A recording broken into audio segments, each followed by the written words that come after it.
Last video में हम लोग मैट्रिक्स का ऑर्डर तक देख लिए थे। Move further, element of matrix, what is element.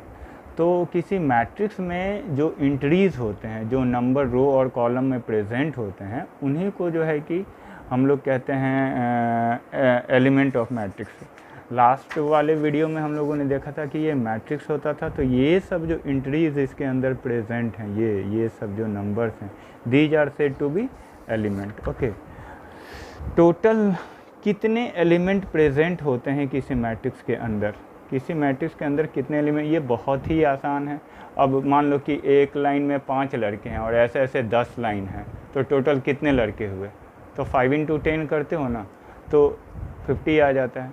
In the same वे कि इसमें टोटल नंबर ऑफ़ रो कितने हैं वो देख लेते हैं, और फिर टोटल नंबर ऑफ़ कॉलम कितने हैं वो देख लेते हैं, और उन दोनों को मल्टीप्लाई कर देते हैं, तो हमको टोटल एलिमेंट कितने हैं वो पता चले। बहुत आसान है ये। ओके, तो इसका मतलब कि अगर किसी मैट्रिक्स का ऑर्डर 4/5 है, इसका मतलब उस मैट्रिक्स में 4 रो हैं और 5 कॉलम हैं, तो श्योरली उसके अंदर एलिमेंट कितने होंगे, 20 होंगे। गॉट इट, ये बहुत आसान है। इसके बाद का है कि एक क्वेश्चन देख लेते हैं हम लोग कि if a matrix contains 21 elements then what are possible order. उस मैट्रिक्स के पॉसिबल ऑर्डर क्या क्या हो सकते हैं। अगर किसी मैट्रिक्स में 21 एलिमेंट हैं, 21 एलिमेंट हैं, तो उनका ऑर्डर क्या होगा। तो यहाँ इसका उल्टा सोचो, ये 20 था, तो किन दो को मल्टीप्लाई करने से 20 आया, 4 और 5 को मल्टीप्लाई करने से 20 आया। सही है ना, 4 और 5 को मल्टीप्लाई करने से 20 आ रहा है। तो अब हमको कितना चाहिए, 21 चाहिए, टोटल एलिमेंट 21 चाहिए। टोटल एलिमेंट 21 कब होगा, उसका ऑर्डर क्या होगा। तो 1 कैसे, देखो ध्यान से करना है। 1 पहले 1 लिए छोटा नंबर, उसको हाईएस्ट किससे मल्टीप्लाई करेंगे, 21 से। 1/21 एक ऑर्डर हो गया आपका। फिर सेकंड 1 के बाद किससे ये डिविजिबल है, 2 से तो नहीं है। फिर 3 का मल्टीपल आ सकता है, तो 3/7 कहेंगे। फर्दर इसी तरह से आगे बढ़ेंगे तो 7/3 हो जाएगा। फिर क्या होगा, 21/1। तो इस तरह से these are the possible order of matrix which contains 21 elements. Got it. इसी तरह से अगर मान लो कि 15 एलिमेंट है, 15 एलिमेंट है, तो उसका ऑर्डर क्या हो जाएगा। मान लो 15 एलिमेंट बता दिया, तो इसका पॉसिबल ऑर्डर क्या बताओगे। 15 एलिमेंट में पॉसिबल ऑर्डर क्या होगा। तो एक तो तुमको सबसे पहले 1 से शुरू करेंगे, इससे गलती नहीं होगा, हम 1 से शुरू करते हैं। 1 के बाद 2 चेक करेंगे, फिर 3 चेक करेंगे। 3 चेक करेंगे तो कितना होगा, 3 चेक करेंगे तो 3/5 हो जाएगा। फिर आपका 4 नहीं आएगा, 6 नहीं आएगा, 5 आ जाएगा आपका, 5/3 हो जाएगा, है ना। फिर आगे बढ़ेंगे, क्या हो जाएगा 15/1, और तो कोई नहीं आएगा। इसी तरह से 18 एलिमेंट होगा, कितना भी बोलेगा तो यू कैन आंसर नाउ। उसके बाद का चीज़ है आपका कि number of element present in a row. एक रो में कितने एलिमेंट प्रेजेंट होते हैं किसी मैट्रिक्स के अंदर। ओके, तो किसी मैट्रिक्स के अंदर एक रो में उतने ही एलिमेंट प्रेजेंट होते हैं जितने कॉलम हैं उस मैट्रिक्स में, ये इम्पॉर्टेंट है। और एक कॉलम में कितने एलिमेंट प्रेजेंट होते हैं, तो एक कॉलम में उतने ही एलिमेंट प्रेजेंट होते हैं जितने रो। कितने एलिमेंट हैं एक कॉलम में, तो जितने रो हैं। अब हम क्या बोल रहे हैं ये समझ में नहीं आ रहा है। एग्जाम्पल से देखो, जैसे एक 3/4 ऑर्डर का एक मैट्रिक्स है तुम्हारे पास, तो 3/4 ऑर्डर का मैट्रिक्स, ऐसे ऐसे कितने लाइन है, 3 लाइन है, और ऐसे ऐसे 3 लाइन है, और फिर वर्टिकल लाइंस कितने हैं, ऐसे ऐसे 3 लाइंस हैं। हाँ, और वर्टिकल लाइंस आपके पास इस तरह के लाइन कितने हैं, 4 हैं। तो बंदा यहाँ एक है, एक ही बंदा यहाँ है, एक बंदा यहाँ है, एक बंदा यहाँ है। तो इस लाइन में, एक लाइन में कितने लोग बैठे हुए हैं, 4 हैं ना। 3/4 ऑर्डर है तो 4 कॉलम है, तो एक रो में 4 एलिमेंट होगा। उसी तरह से एक कॉलम में कितने होंगे, तो जितने रो आपने हॉरिजॉन्टल लाइंस जितने बनाए हैं उतने ही हर एक में, ईच रो में उतने, ईच कॉलम में उतने ही जो है बंदे आपको मिलेंगे ना। हाँ, तो एक कॉलम में 3 एलिमेंट होंगे जितने नंबर ऑफ रो है। ये आपका क्या है, रो का संख्या 3/4 है, तो ये रो है ना, ये है क्या, रो है।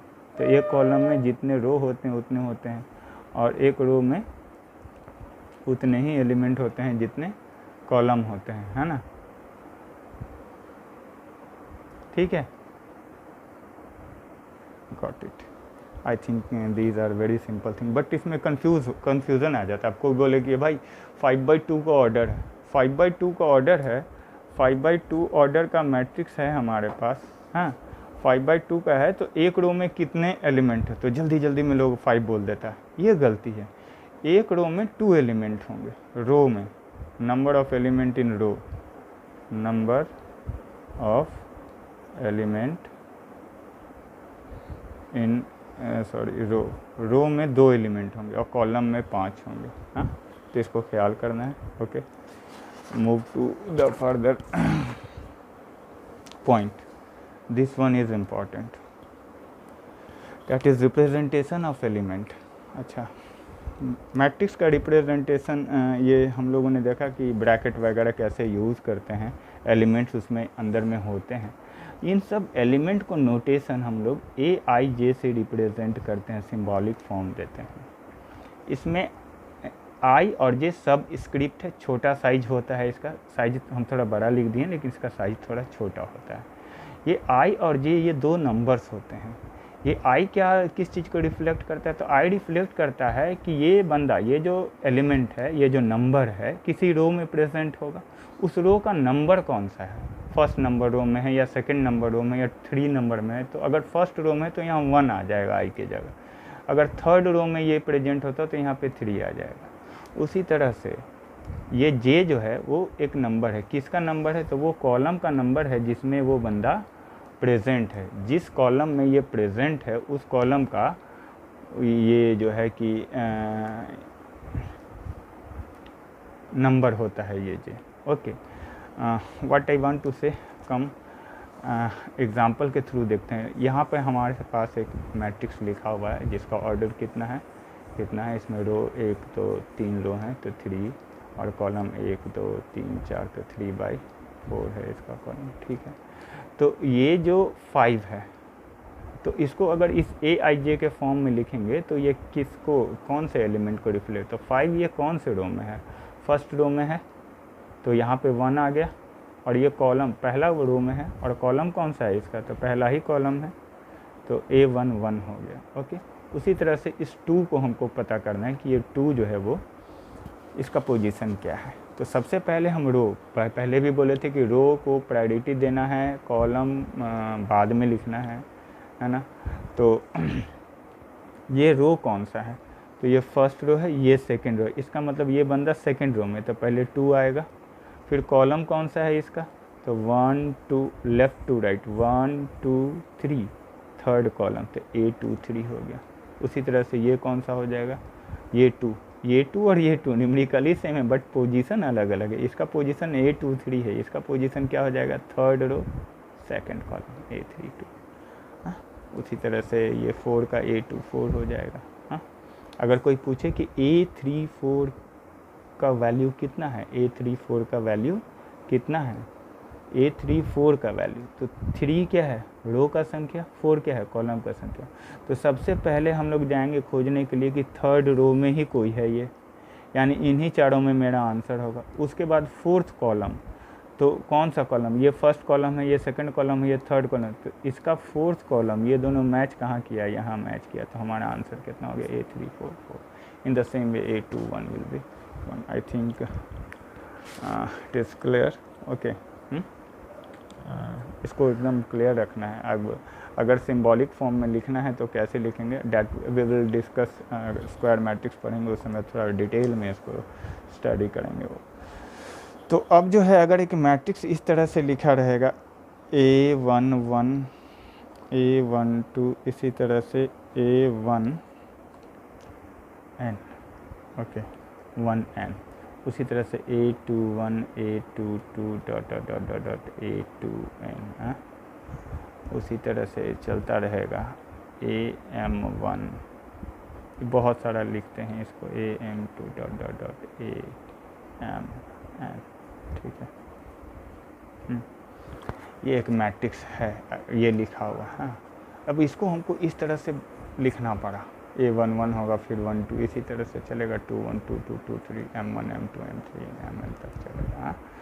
इसको सिंबॉलिकली इतना ज़्यादा नहीं लिखकर हम ऐसे भी लिख सकते हैं AIJ M/n। इसको रिप्रेजेंट कर सकते हैं इसी मैट्रिक्स को ऐसे कि इसका एलिमेंट जो है वो है AIJ और उसका ऑर्डर है M/n, यानी इसमें हमको रोज़ कितने रखने हैं, M रोज़ रखने हैं, और कॉलम्स कितने रखने हैं, तो हमें N कॉलम्स रखने हैं। यानी ये एक ऐसा मैट्रिक्स है जिसमें M रोज़ हैं और N कॉलम्स हैं, है ना। इस पर एक क्वेश्चन करते हैं तो ज़्यादा क्लियर होगा। NCERT में इस तरह का क्वेश्चन मिलेगा, RS सवाल में भी मिलेगा। ऐसे एक क्वेश्चन है कि construct a matrix of matrix A, जिसका डेफिनेशन दिया है कि मैट्रिक्स AIJ के फॉर्म में है, उसका ऑर्डर 3/2 होना चाहिए, है ना। सच डैट ऑर्डर क्या होना चाहिए, 3/2, यानी इस मैट्रिक्स में हमको रो रखने हैं 3 और कॉलम रखने हैं 2। उसके बाद बोलता है कि AIJ का डेफिनेशन, उस एलिमेंट का डेफिनेशन दिया हुआ है, इसके जितने एलिमेंट हैं सबका प्रॉपर्टी यहाँ लिख दिया। तो कंस्ट्रक्ट करना ही है मैट्रिक्स, कैसे कंस्ट्रक्ट करना, तो सबसे पहले सिंबॉलिक फॉर्म, वो जो A11 बता रहे थे उस फॉर्म में पहले मैट्रिक्स को लिख लेंगे। जैसे मान लेते हैं कि एक मैट्रिक्स है, कैपिटल A ये है, ठीक है। तो इसके एलिमेंट हो गए हमारे, एलिमेंट लिखने से पहले दिमाग में पहले ये रखेंगे हम लोग कि हमें जो मैट्रिक्स ये बनाना है उसमें रो कितने रखने हैं, इस तरह के कितने लाइन रखने हैं हमें, तो 3 लाइन। यहाँ क्लियर बोल दिया था कि रो 3 रखना है हमें, और इस तरह के वर्टिकल लाइंस कितने बनाने हैं हमें, तो 2 बनाने हैं। तो इस तरह से वैकेंट प्लेस, तो यहाँ पर का element 1 1 first row first column, first row second column, second row first column, second row second column, third row first column, third row second. इस तरह से A11 A12 ये सब आ गया हमारे पास। अब ये डेफिनेशन जो हमारा क्वेश्चन में दिया हुआ था उसको हम सबसे पहले लिख लेंगे, AIJ का definition mod of I - 2j/2, ठीक है।